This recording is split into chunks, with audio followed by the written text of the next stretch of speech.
In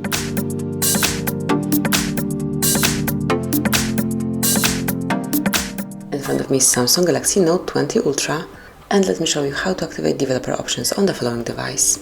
So first of all, you have to open the settings, then go to the About Phone and click on software information right here. Then select build number and tap on it 7 times.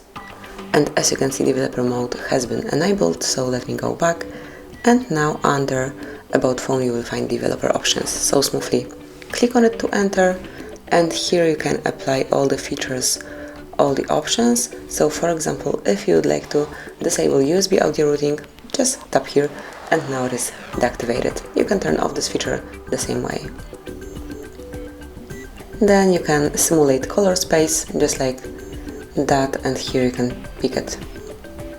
As you can see on this tab you can clearly see the difference.